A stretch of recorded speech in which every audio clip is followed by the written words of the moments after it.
수년 전 제가 개척교회를 목회하던 시절의 이야기입니다. 교회가 조금씩 안정되어 가면서 예배당 건축을 시도했던 적이 있습니다. 오랜 시간 기도했고 또 사무총회를 거쳐서 인근에 땅을 매입하기로 결정했습니다. 계약금은 4천만 원이었습니다. 반드시 매입한다는 조건으로 1,000만 원을 선입금했고 나머지 3천만 원은 계약 당일날 계약 후에 입금하기로 했습니다. 그런데 계약 당일 아침에 우리 집사님 두 분과 함께 약속 장소에 갔는데 땅 주인이 갑자기 태도를 바꾸는 겁니다. 교회에는 땅을 팔 수 없습니다. 아무리 설득해도 소용이 없었어요. 그래서 내일까지 다시 한번 생각해 주시고 말씀해 주십시오 하고 부탁을 드리고 돌아올 수밖에 없었습니다. 그런데 그 다음날 돌아온 대답도 똑같았습니다. 처음에는 땅을 팔기로 했다가 왜 갑자기 마음을 바꾸셨는지, 또 교회가 조금씩 성장해서 다음 단계로 나아가야 할 시점에 왜 이런 일이 생겼는지 정말 이해할 수가 없었습니다. 저는 마음속으로 이런 생각이 들었습니다. 하나님, 이건 하나님을 위한 일이지 않습니까? 하나님께서 당연히 도와주셔야 하는 것 아닙니까? 그때 제가 이 과정을 경험하면서 그때 느꼈던 감정이 바로 하나님에 대한 거절감이었습니다. 하나님께서 예배당 건축을 막으시는 것 같았고 교회 성장을 막으시는 것 같았습니다. 물론 그렇진 않으시겠지만 당시 제 감정은 그랬어요. 그래서 참 서운했고 많이 힘들었던 기억이 있습니다. 여러분, 사람에게 거절당해도 마음이 참 힘듭니다. 그런데 하나님께 거절당한 것처럼 느껴질 때는 얼마나 마음이 힘들겠습니까? 오늘 본문에 나오는 이 다윗의 모습, 어쩌면 그의 마음도 많이 힘들지 않았을까 이런 생각이 들어요. 1절 보시면 하나님께서 다윗의 모든 원수를 무찌르시고 다윗이 궁에서 평안히 살게 하신 때가 이 사건의 배경입니다. 오랜 전쟁이 끝나고 마침내 평화를 누리게 된 다윗은 이 즈음에 어떻게 보면 많은 성취와 성공을 이룬 이 자리에서 무언가를 느낍니다. 그리고 그가 나단 선지자에게 이런 말을 합니다. 한번 보십시오. 나는 백향목 왕궁에 살고 있는데 하나님의 교회는 아직도 휘장 안에 있습니다. 우리가 이 내용을 표면적으로 보면 다윗이 하나님을 위해서 선한 의도를 가지고 있고 하나님을 사랑하는 열정이 충만하다 이렇게 생각할 수 있습니다. 그런데 하나님의 반응은 전혀 달랐습니다. 바로 그날 밤 하나님은 나단 선지자에게 찾아오셔서 이렇게 말씀하십니다. 내가 나를 위하여 내가 살 집을 건축하겠느냐. 하나님이 기뻐하시면서 이렇게 말씀하신 것 같은가요? 어떠신가요? 이 말씀을 봤을 때 하나님이 정말 다윗의 그 고백을 기뻐하신 것처럼 느껴지십니까? 저는 그렇게 느껴지지 않습니다. 원문의 뉘앙스를 보면 정반대입니다. 강한 부정에 가깝습니다. 네가 나의 집을 짓겠다고 정말 그렇게 생각하는 것이냐? 라는 의미입니다. 사실 이 다윗의 말 속에는 이런 전제가 숨어 있습니다. 이제 나는 하나님보다 더 좋은 집에 살고 있다. 그러니 내 힘과 능력으로 하나님을 위해서 무언가를 좀 대단한 일을 해드리고 싶다. 그런 마음이에요. 그러니까 성취가 다윗의 마음에 이런 생각을 준 거죠. 마치 자신이 하나님에게 어떤 호의를 베풀 수 있는 존재가 되었다는 착각입니다. 더 나아가 성전을 지음으로써 하나님을 한 곳에 모셔놓고 소유하고 통제하고 싶은 욕망이 그 밑에 흐르고 있었던 것으로 보입니다. 그래서 하나님께서 6절과 7절에서 이런 말씀을 하십니다. 이스라엘이 출애굽한 이후 수백 년 동안 하나님 단 한 번도 내가 살 집을 지으라고 요구하신 적이 없다고 말씀하십니다. 하나님은 이동하는 장막에 거하셨는데 그것은 하나님이 백성과 함께 움직이시는 분, 자유롭게 일하시는 분이라는 의미입니다. 하나님은 결코 어떤 한 곳에 머무시는 분도 아니고 인간이 만든 어떤 성소, 성전에 갇히시는 분이 아니라는 뜻이죠. 마태복음 16장에서 베드로가 이런 멋진 신앙 고백을 합니다. 주는 그리스도시요 살아계신 하나님의 아들입니다. 예수님께서 베드로를 칭찬하셨어요. 그런데 불과 몇 분 뒤에 예수님께서 십자가와 부활을 처음으로 말씀하시는데 그때 베드로가 예수님을 붙들고 항변합니다. 꾸짖었다는 말입니다. 예수님, 그런 일은 주님께 일어날 수 없습니다. 주님, 그런 생각 품으시면 안 됩니다. 그런 말씀 하시면 안 됩니다. 주님을 막 꾸짖었습니다. 그때 주님께서 즉시 베드로를 책망하십니다. 사탄아, 사탄아, 내 뒤로 물러가라. 너는 하나님의 일을 생각하지 않고 사람의 일을 생각하는구나. 조금 전에 완벽한 신앙 고백을 했던 베드로가 어떻게 이렇게 사탄이라는 책망을 받게 되었을까요? 베드로는 자신의 기대와 소망을 예수님께 투사했기 때문입니다. 자신이 원하는 메시아의 모습으로 예수님을 통제하려고 했던 겁니다. 이것이 오늘 본문에 나오는 다윗의 모습과 비슷합니다.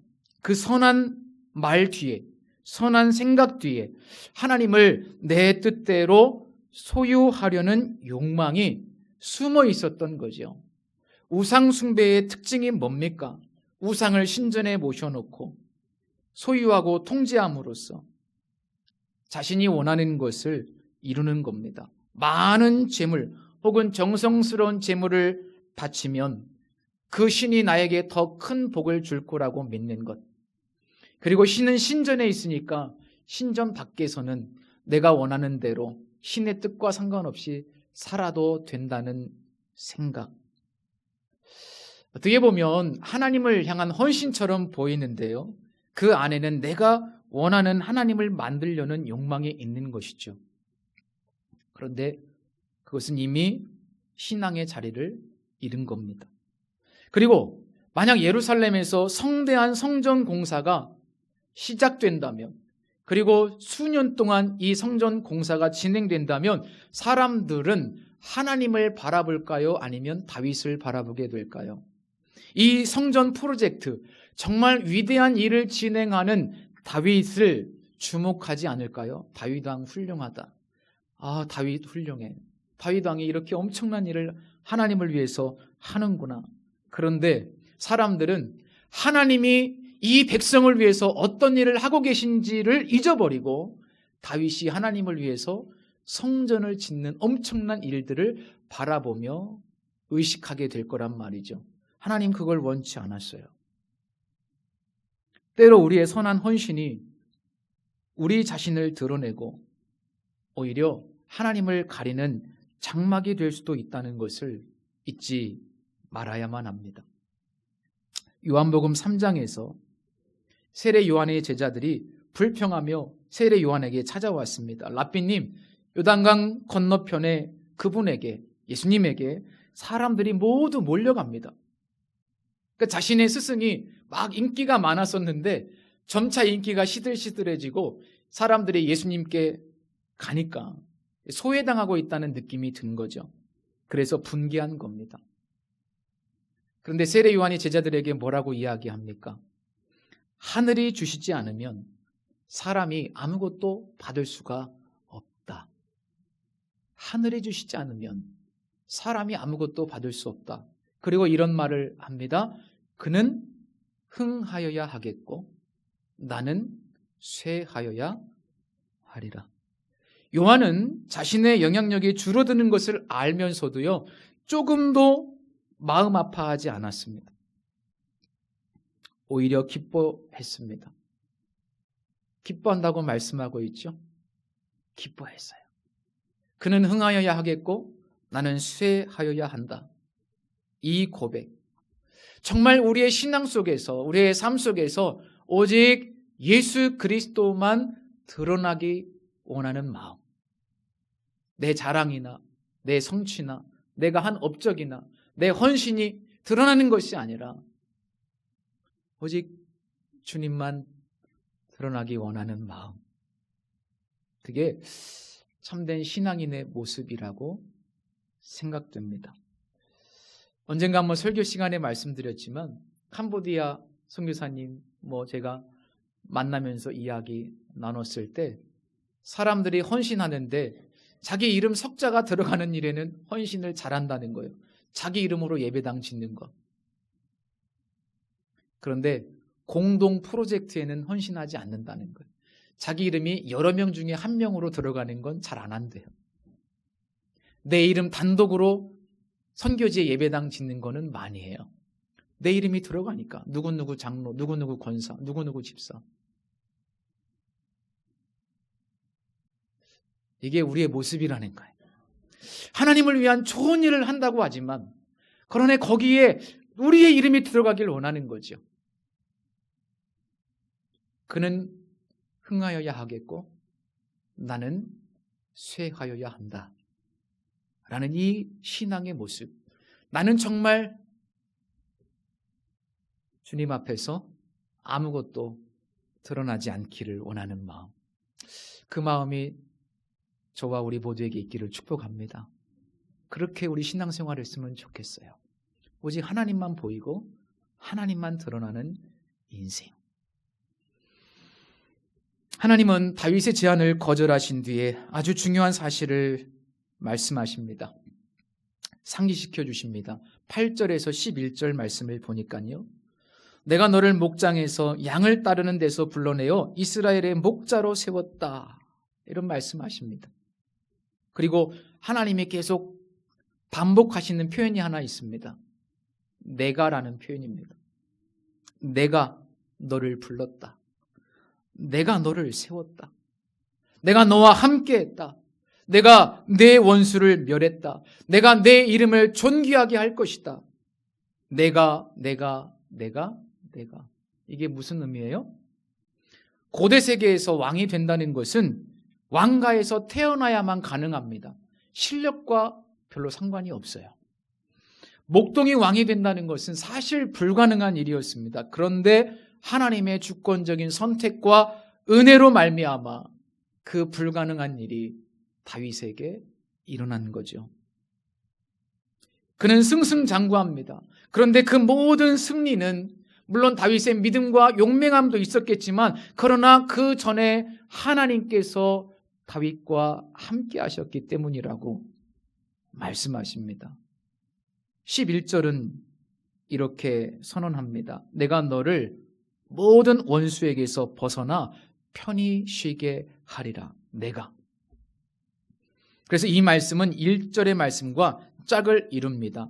여호와께서 주위의 모든 원수를 무찌르사 왕으로 궁에 평안히 살게 하신 때에, 자, 평안히 살게 하셨고 앞으로도 편히 쉬게 할 것이다.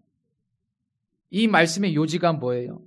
다윗의 지난 삶 전체가 하나님의 은혜였다는 겁니다. 그리고 앞으로 너의 삶도 내가 함께 할 것이다. 즉 앞으로 너의 삶도 하나님의 은혜일 뿐이라는 것을, 하나님의 은혜로 충만할 것이라는 것을 말씀하십니다. 우리 인생과 비슷하지 않습니까? 한마디로 다윗은요, 하나님의 능력과 은혜로 빚어진 작품이라는 거예요. 하나님이 이렇게 말씀하시는 겁니다. 다윗아, 내가 너에게 주지 않은 것이 하나라도 있느냐? 너의 것으로 나를 위해서 무엇인가를 한다고? 그건 착각이야. 내 힘으로 내 것으로 하나님께 무언가를 드린다는 생각은요, 사실 모든 것이 하나님의 것이라는, 하나님으로부터 왔다는 진실을 잊은 착각이라는 거예요. 그건 오만이라는 겁니다. 여러분, 하나님은 우리의 호의가 필요하지 않아요.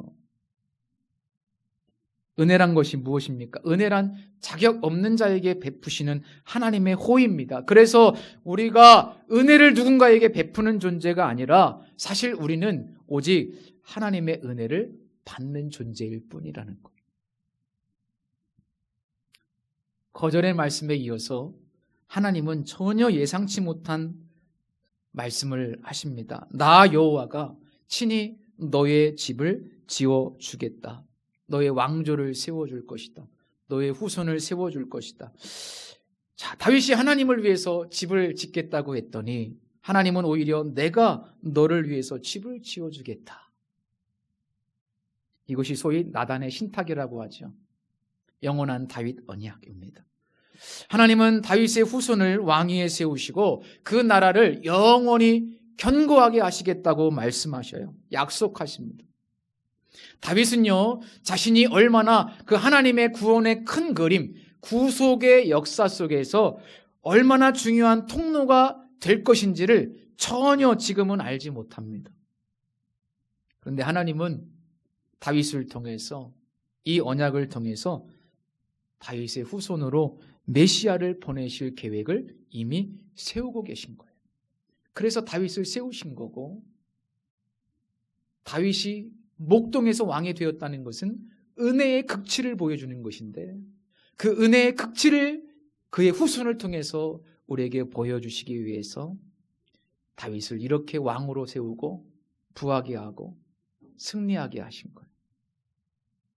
다 하나님의 계획이 있었던 겁니다. 여러분, 작은 승리와 성취도 우리를 향한 하나님의 계획이 다 있는 거 믿으시기 바랍니다. 이때를 위함이라는 표현도 있잖아요. 하나님이 다윗을 이렇게 축복하신 거, 그거 다 하나님의 목적과 계획이 구속의 역사 속에 있었던 거예요. 내가 내 능력으로 그걸 조금 성취했다고 생각하고 내가 뭘 하나님을 위해서 할 수 있다는 생각, 그건 착각이었던 것이죠. 내가 지금 너의 집을 세우고 있는 중인데.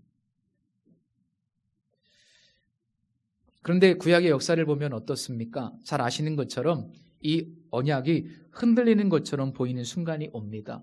주전 586년경에 다윗 왕조가 바벨론에 의해서 침략을 당하고 무너지고 왕과 왕자들이 끌려가 비참한 죽임을 당합니다. 시편 89편은 바로 이 절망을 담았습니다. 주님께서 기름 부어 세우신 왕에게 노하셨습니다. 그를 물리치시고 내버리셨습니다. 라고 시인이 한탄하며 고백합니다. 그런데요, 오늘 이 말씀에 의하면 하나님은 징계하시는 분이 맞으세요.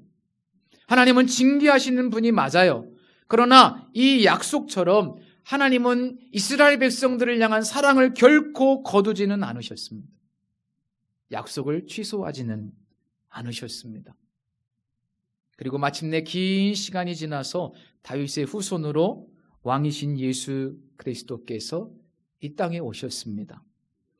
히브리서 1장 5절 말씀에 보면 오늘 본문의 약속이 예수 그리스도에게 성취되었다고 고백합니다. 하나님께서 어느 때에 천사 중 누구에게 너는 내 아들이라 오늘 내가 너를 낳았다 하였으며 또다시 나는 그에게 아버지가 되고 그는 내게 아들이 되리라 하셨느냐. 그리고 사도행전 13장 23절은 선언합니다. 하나님이 약속대로 이 사람의 후손에서 이스라엘을 위하여 구주를 세우셨으니 곧 예수라. 하나님은 다윗의 아들 솔로몬이 성전을 지을 것이라고 하셨는데 왜 하나님은 솔로몬에게 성전을 짓게 하실까? 솔로몬의 이름의 뜻이 평화입니다. 그 평화라는 의미처럼 예수 그리스도, 이 땅에 다윗의 후손으로 오실 예수 그리스도는 정말 평강의 왕으로 진정한 평화를 이 땅에 허락하실 분, 하나님과 인간의 막힌 담을 허무시고 우리에게 필요한 신정한 평화를 가져오실 분이라는 것을 우리에게 암시해 주고 있죠. 솔로몬이 성전을 지을 것이라는 것은 바로 그런 의미가 연결이 됩니다. 결국 하나님께서 다윗과 옴론을 세우심으로 우리에게 주시길 원하셨던 가장 큰 축복 선물은 무엇입니까? 예수님이세요. 다윗이 누렸던 많은 것, 그게 축복일까요? 물론 다윗이 마음이 어떠냐에 따라서 축복이 될 수도 있겠죠. 그런데 그것과 비교할 수 없는 하나님이 주시길 원하셨던 것은 예수님이셨어요. 여러분, 하나님께서 우리에게 주신 가장 귀한 선물은 예수님입니다. 우리 인류에게 주신 가장 위대한 축복은 예수 그리스도입니다.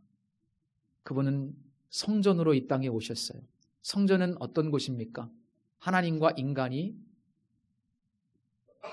마주하는 곳, 인간의 허물이 사해지고 하나님을 대면하는 곳, 예수 그리스도, 그분이 성전이 되어 주셨습니다. 그런데 성경의 이야기는 여기서 끝나지 않아요. 신약에 넘어오면 사도 바울이 에베소서 22장 20절 이하에서 이런 말씀을 합니다. 여러분은 사도들과 예언자들이 놓은 기초 위에 세워진 건물이며 그리스도 예수가 그 모퉁이 돌이 되십니다. 그리스도 안에서 건물 전체가 서로 연결되어서 주님 안에서 자라서 성전이 됩니다. 그리스도 안에서 여러분도 함께 세워져서 하나님이 성령으로 거하실 처소가 됩니다. 여러분, 하나님의 영원하신 목적이 무엇일까요? 예수 그리스도를 기초로 삼아서 우리 구원받은 모든 백성들이 다 같이 하나님이 거하시는 성전이 되는 것이 하나님이 세우실 집의 완성품입니다. 다윗은 돌과 나무로 성전을 지으려 했어요. 그런데 하나님이 보내실 성전은 예수 그리스도셨고 마지막으로 궁극적으로 완성될 새 예루살렘 성전, 그것은 살아있는 사람들로 이루어진 성전, 구원받은 백성들이 다 함께 모여 하나님의 집이 되는 놀라운 비전, 그 원대한 계획, 그것이 바로 하나님의 영원하신 목적입니다. 오늘 우리가 이렇게 함께 이렇게 오프라인 공간에서 예배를 드리는 것은 언젠가 이 모임이 확장되어서 모든 열방과 방언과 족속 백성들이 함께 모여 성전이 될 것을 바라보라고, 오늘 이 예배를 드리면서 그 원대한 비전에 완성되는 날을 소망으로 삼고 살아가라고, 그래서 우리의 예배는 그렇게 귀한 의미와 목적이 있는 거예요. 종말론적인 비전의 회복을 예배를 통해서 꿈꾸라는 것이죠. 성도 여러분, 우리는 모두 하나님이 쓰시는 위대한 이야기의 한 부분입니다. 다윗의 인생도 그랬어요. 하나님이 쓰시는 구속의 역사의 중요한 부분이었습니다. 우리는 다 마찬가지예요. 그건 작건, 그런 건 상관이 없습니다. 우리 각자도 하나님의 주권적 선택과 은혜 때문에 이 자리에 앉아 있는 거예요. 하나님은 우리의 삶을 신실하게 경영하시고 때로는 징계하세요. 오늘 말씀에서도 징계하실 것을 말씀하셨어요. 그런데 사랑을 거두지는 않으십니다. 그리고 우리를 향한 하나님의 뜻을 이루시고 하나님의 원대한 계획과 비전을 완성하십니다. 물론 우리의 집을 지어주시는 그 과정에서 우리는 다윗처럼 하나님의 거부를 수도 없이 많이 경험할 수 있습니다. 우리 성도님들의 거부당한 기도 있을 거예요. 그렇죠? 뭔가 하고 싶었지만 되지 않았던 나의 소망들 있었을 겁니다. 그런데 그 거절 뒤에는 더 큰 계획과 은혜가 있는 거예요. 오늘 이 말씀을 통해서 우리가 하나님이 무엇인가를 허락하지 않았을 때, 거절하셨을 때 낙심하고 절망할 것이 아니라 오히려 더 하나님의 원대한 선하신 계획이 있다는 것을 신뢰하셨으면 좋겠습니다. 그래서 다윗이 훗날 이 말씀을 듣고 어때요? 하나님 앞에 들어가서 무릎을 꿇고 감사의 기도를 드리지 않습니까? 오늘 이 말씀을 통해서 함께 점검해 봤으면 좋겠어요. 우리를 향한 하나님의 놀라운 비전, 계획, 우리의 집을 세우시는 하나님의 뜻. 제가 아까 서두에 그런 말씀을 드렸죠. 하나님이 나의 계획을, 기도를, 소망을 거절하시는 것 같았다고요. 그 다음 날도 역시 교회에는 땅을 팔 수 없다는 말을 들었을 때 저는 하루 종일 성전을 떠날 수가 없었습니다. 그토록 많이 기도해왔고 꿈꿔왔고 소망했던 그 작은 발걸음 하나 옮기려는 것을 왜 주님이 막으시는가? 그런데 하나님은 그 다음날 새벽에 다른 길을 저에게 말씀해 주셨어요. 바로 그날 아침에 새벽 기도를 마치고 제가 집에 들어왔을 때 신청 목사님께서 전화가 왔어요. 비전교회 와서 좀 목회를 해야 되겠다. 그래서 제가 여기에 서게 돼 있는 것이죠. 물론 하나님의 뜻은 저는 잘 이해할 수 없습니다. 왜 막으셨고 왜 제 얘기를 트셨는지 잘 모르겠어요. 그러나 저가 한 가지 신뢰하는 것 있습니다. 하나님의 뜻이 더 좋을 것이다. 하나님의 계획이 더 좋을 것이다. 하나님 선하시다. 사랑하는 성도 여러분, 하나님께서 사랑과 신실함으로 우리의 집을 지으시고 계심을 신뢰하시기 바랍니다. 하나님은 다윗과 그 후손을 위해서 더 큰 계획을 가지고 계셨어요. 물론 다윗도 그 위에 보면 실수하고 넘어지죠? 엄청난 죄를 짓습니다. 그러나 그럼에도 불구하고 하나님은 자비로운 사랑을 영원히 거두지 않으시고 그 일을 이루어 가십니다. 사도 바울은 이렇게 이야기합니다. 우리를 우리 주 예수 그리스도의 사랑에서 끊을 수 있는 것은 아무것도 없다고 로마서 8장에서 말합니다. 여러분 기억하십시오. 하나님은 우리가 해드리는 무언가를 통해서 영광 받으시는 분이 아니고 오히려 우리를 세워가심으로, 우리를 변화시켜서 거룩한 사람을 만드심으로, 우리를 향한 하나님의 목적을 이뤄가심으로 영광을 받으시는 분이라는 사실을 기억하시기 바랍니다. 그래서 우리가 해야 될 일은요, 모든 것이 주님께로부터 오고 주를 위하여 그리고 주님을 위한 것임을 깊이 깨닫고 고백하는 거예요. 모든 것은 주님으로부터, 주님께로부터 오고 주님을 위하여 이 세상의 역사가 돌아가는 겁니다. 그것이 우리의 믿음이 되시기를 축복합니다. 기도하겠습니다.